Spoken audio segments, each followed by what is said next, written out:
ॐ भूर्भुवः स्वः तत्सवितुर्वरेण्यं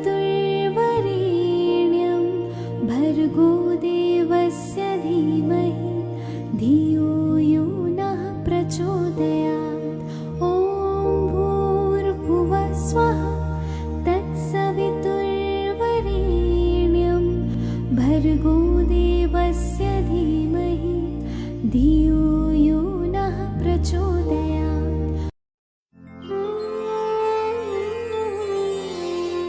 कराग्रे वसते लक्ष्मी, करमध्ये सरस्वती, करमूले तु गोविन्दम्, प्रभाते करदर्शनम्।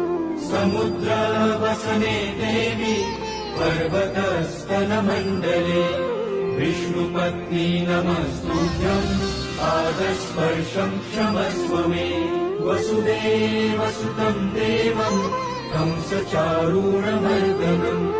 देवकी परमानन्दम्, कृष्णम् वन्दे जगद्गुरुम्।